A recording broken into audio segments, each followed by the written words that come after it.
In this video, we are going to see the brilliant Mehdi Hasan absolutely annihilate pro-Israel lawyer Alan Dershowitz in what I can't even call it a heated debate. This is an absolute takedown with brutal fact after fact after fact. As usual, let's watch this video in full, and I'm going to give you guys my thoughts towards the end.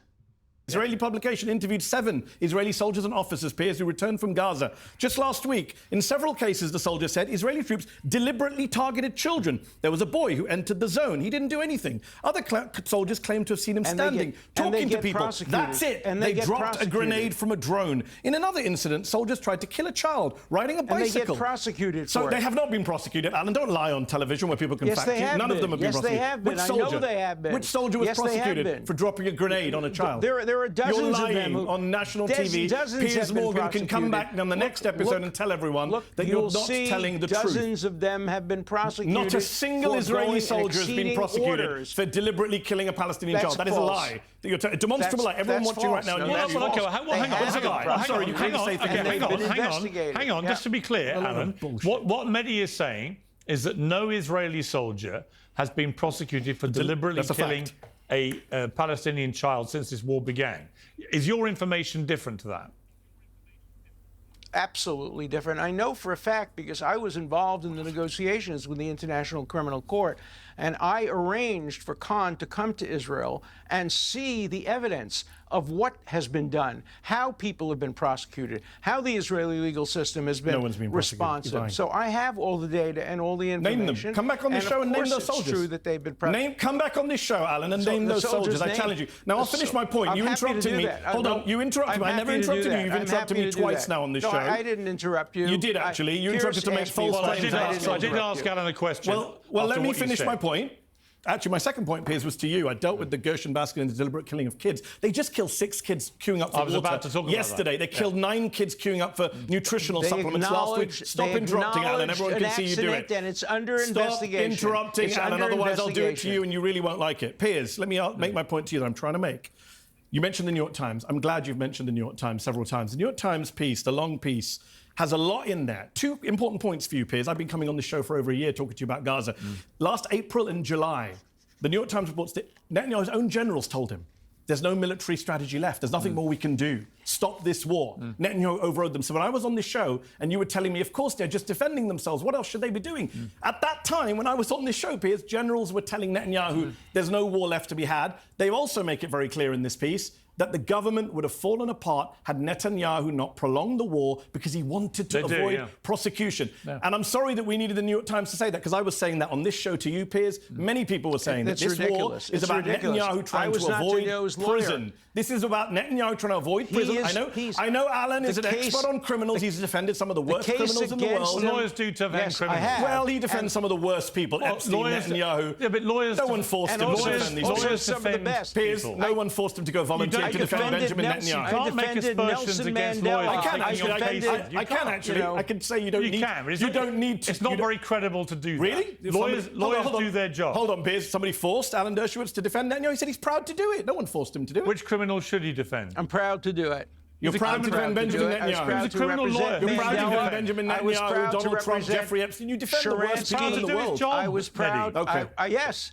And I was proud to defend Bill Clinton, and I was proud to defend Ted Kennedy. I've defended people on I've also defended Palestinians who were charged with offenses in Israel. I've also defended Palestinian students at Harvard who wanted to put up a Palestinian flag. Have you defended Netanyahu's corruption trial? I think you've only defended his war crimes. But you know what, Mehdi? I do think it's a very lame... No, I've been involved in his corruption trial too. It's a very... I've always felt, and a lot of people try this with Alan Dershowitz, because there are lots of things you can argue with Alan about what he believes.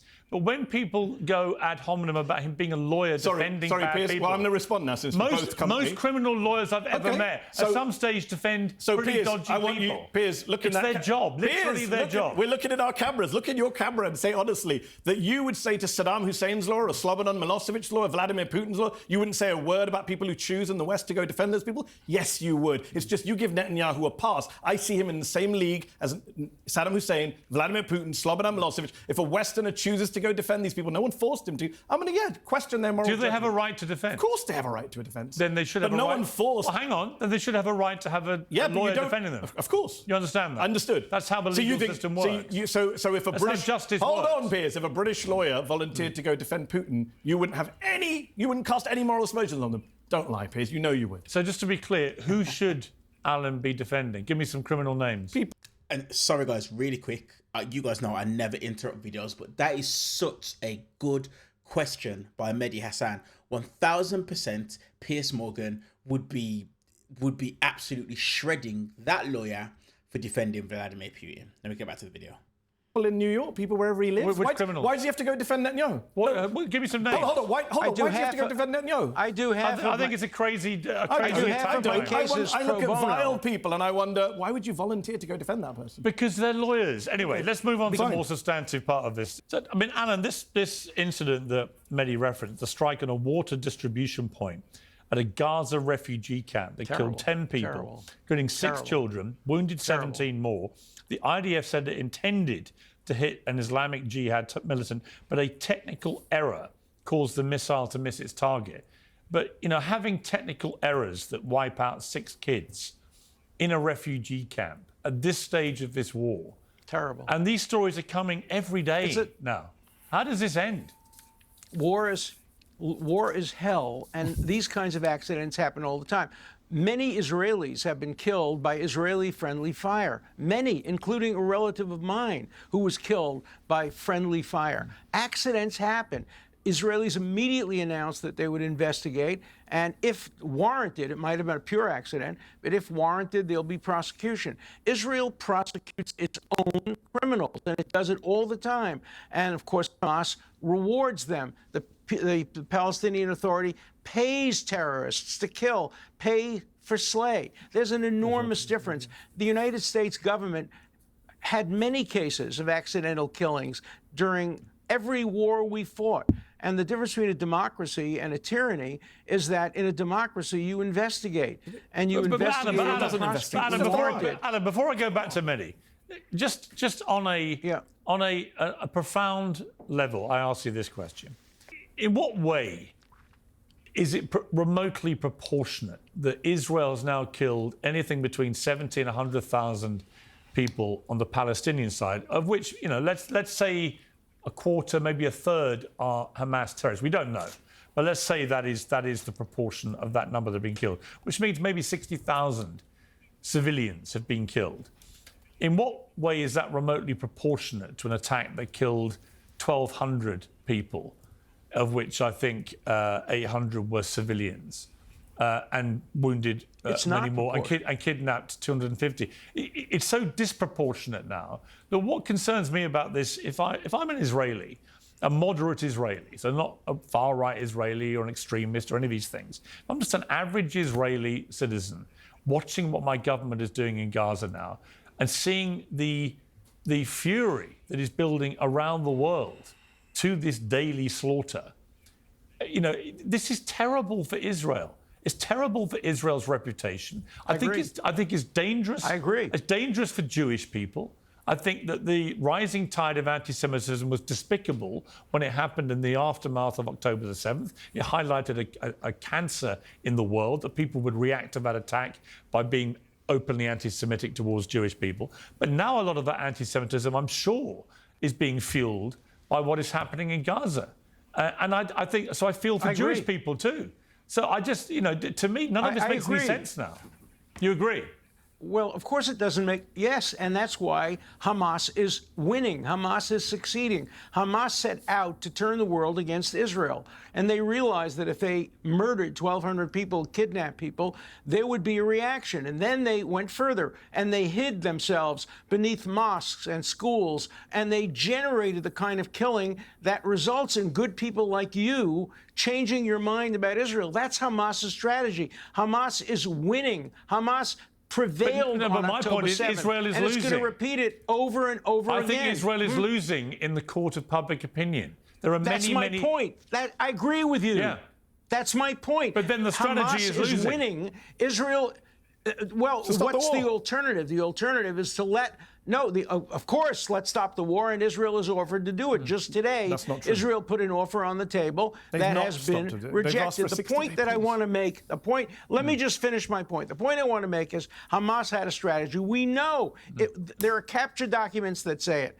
That is, get Israel to kill as many Palestinian civilians as possible, and it will turn Piers Morgan against Israel because he's a good and decent person. And the good and decent people in the world on college campuses will turn against Israel. That's Hamas's strategy. We can't let it prevail because if we do, they'll do it over and over and over again. Alan, just to be clear, I haven't turned against Israel. I've turned against the current... I want to be very specific because people love to throw around these phrases. I agree with you. I apologize. I agree. I've become increasingly critical of the Israeli government strategy in Gaza. That's my specific position. I'm not against Israel or Israelis or Jewish people. When people conflate it, I think it's really disingenuous. All right, Mehdi. So, I agree with you, and I apologize for any implication to the opposite. But that has been the strategy. Okay, they're prevailing, and we can't let that strategy succeed. Alan, that is always the terrorist strategy. It was the strategy of Al-Qaeda. It was the strategy of ISIS. So that's right. Yeah, but that's right. And the United States overreacted too. Let me get Mehdi's response. Mehdi. So, a lot was said there again. Yeah. Let me try and respond.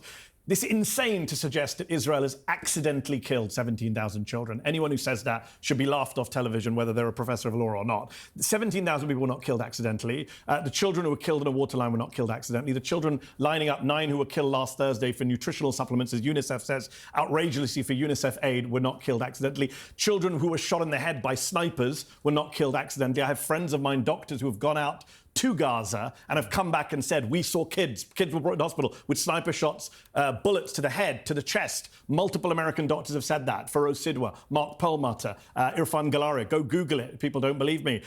So it's nonsense. Israel is killing kids deliberately, has done so for the last 21, 22, whatever so months. You can't push this bullshit line anymore about people were hiding under hospitals. Do you disagree? We've seen it on tape, Piers. Okay, we've seen kids killed in cold blood on tape. You've seen it. I've seen it. Do you disagree? Do you disagree with what Alan said, that this was Hamas's deliberate strategy? I don't know what Hamas's deliberate strategy was. If it was, by the way... Piers, hang on, let me finish the question. They created a vast tunnel network in which they hid, but left the civilian population to be slaughtered. So, in other words, I think it's perfectly rational to agree with what Alan said about the Hamas strategy. Yeah, but hold on. What's interesting is, and as you pointed this out, why do it then? If we all know that's the strategy, no one forced Israel to go kill 100,000 people, just like, the Vietnam, the US, we burned the village to save it. No one forced Israel to drop 2,000-pound bombs on crowded refugee places. No one forced Israel to bomb hospitals. No one forced Israel to sniper shoot children. No one forced Israel to kill women holding up white flags, as we saw on tape with our own lying eyes. No one forced Israel to do any of that, which is why Karim Khan, the chief prosecutor, which is why the ICC judges all said Netanyahu and Gallant need to face war crimes charges. A corrupt prosecutor. Theodore, hold on, just to be clear on this. I know this propaganda is coming from. Theodore Myron, who is a former chair of the International Tribunal on Yugoslavia, a former Rwanda tribunal judge, former legal advisor to the Israeli Foreign Ministry, former Israeli ambassador. Theodore Myron, 94 years old, descendant of Holocaust survivors. He advised on that indictment and said, yes, Netanyahu should be indicted on the basis of all the evidence I've seen. He knows far more about war crimes than you do. And let me finish my other point.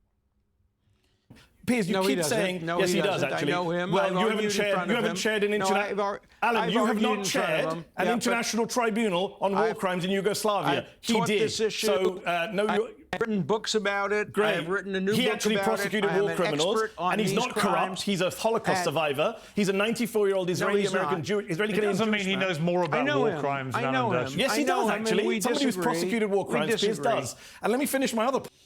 So, guys, that was brutal. That was brutal from Mehdi Hasan. And we shouldn't be surprised. Mehdi Hasan, we know that this guy is honestly probably one of the best when it comes to debating absolutely anyone. And look, there's not much to even say on this video. Look, anybody from the outside looking in will know that what's taking place in Gaza just doesn't make sense. And it has 100% gone above and beyond the boring old line of, we're just trying to defend ourselves. It's gone above and beyond that without a shadow of a doubt. This is no longer that. This is now, like, I personally do believe it has now crossed the line to go over into genocide territory. I genuinely do believe that to be the case. And it would be extremely hard for anybody to try and convince me otherwise. A lot of the things that took place, I was having a conversation with my mother and my father earlier today, and I literally said to them, I just can't believe that when it comes to the genocide that's taking place in Gaza, so many people are just so okay with saying, yeah, Israel killed X amount of children today. Like, children. Like, how is it in humanity we are saying things like that so willingly, and it's not affecting us from a mental standpoint to even say something like that? That's how numb we have become to what's taking place within Gaza, because we're hearing about it and we're seeing things about it every single day. We're seeing images of the place completely flattened, and it's just an absolute ridiculous sight. But let me know your guys' thoughts in the comment section down below. Always keen to hear your guys' thoughts and your opinions. While you guys are down there, do me a massive favor and give us a subscribe and hit that thumbs up button purely for the YouTube algorithm. I appreciate you guys, and I'll see you guys in the next one.